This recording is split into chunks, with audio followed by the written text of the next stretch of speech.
Hello दोस्तों, आज के इस वीडियो में हम IEX के शेयर की लेटेस्ट न्यूज़ और इसके फंडामेंटल एनालिसिस और टेक्निकल एनालिसिस के बारे में डिस्कस करने वाले हैं। तो IEX की शेयर की करंट प्राइस अराउंड 141 रुपीज़ और 47 पैसे चल रही है, जिसमें थोड़ी गिरावट देखने को मिल रही है।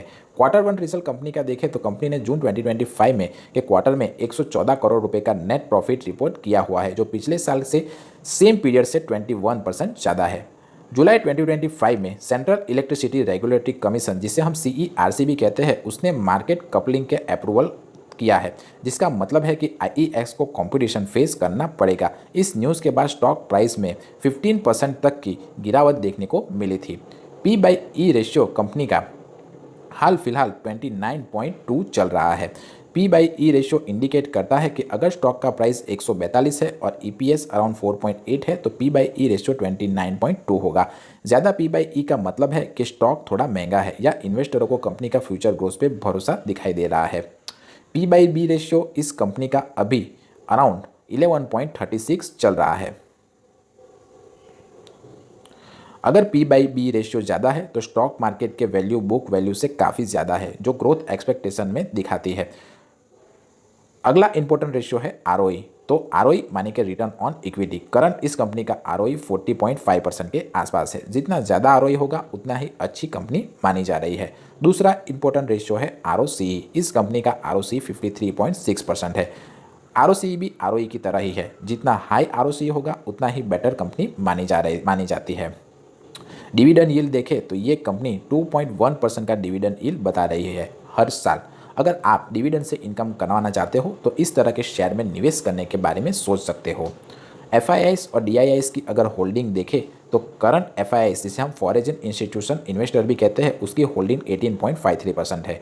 करंट DIIs की होल्डिंग 34.12% है। अगर इंस्टीट्यूशनल इन्वेस्टर का स्टेक ज़्यादा है तो कंपनी में कॉन्फिडेंस काफ़ी ज़्यादा दिखाई देता है।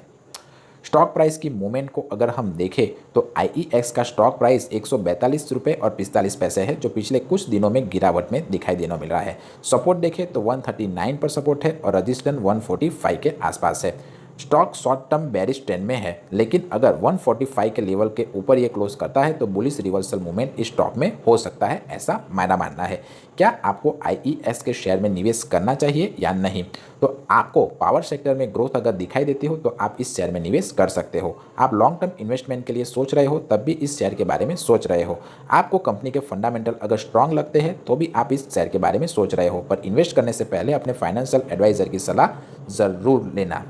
अगर आप इस कंपनी में निवेश नहीं करना चाहते हैं तो इसके पीछे भी कारण है। आपको मार्केट कपलिंग जैसे रेगुलेटरी चार्जेस से का रिस्क लग रहा होगा। आप शॉर्ट टर्म वॉलीटिलिटी से बचना चाहते होगे। आप कंपनी के वैल्यूएशन आपको काफ़ी ज़्यादा हाई लग रही होगी। तो इन दोनों सूरतों में आपको मार्केट रिसर्च करके ही इस शेयर में निवेश करना चाहिए। एडिशनल इन्फॉर्मेशन इस शेयर की देखें तो लास्ट बोनस इसने दिसंबर 2021 में 1:2 के रेशियो पर दिया था।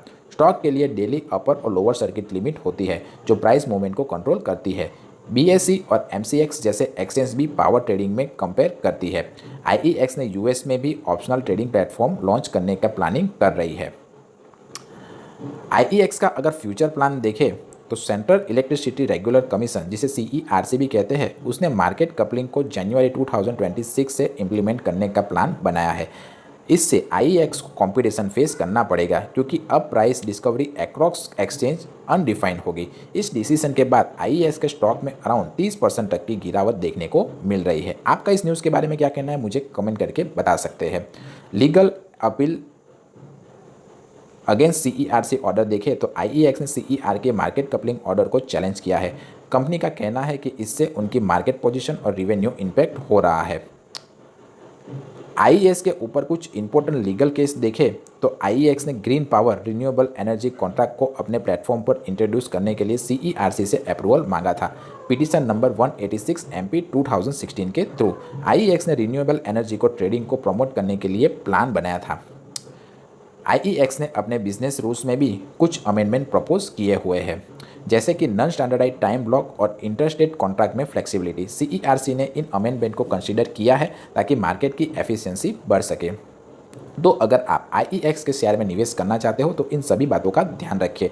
आपने अगर इस शेयर में निवेश किया हुआ है तो मुझे कमेंट करके बताइए कि यह शेयर कैसा परफॉर्म कर रहा है और कितना अमाउंट आपने डाला हुआ है और उसके सामने आपको कितना रिटर्न्स मिल रहा है। वीडियो पसंद आया हो, इन्फॉर्मेटिव लगा हो तो वीडियो को लाइक कीजिए, चैनल को सब्सक्राइब कीजिए। मिलते हैं अगले वीडियो में, तब तक के लिए बाय बाय।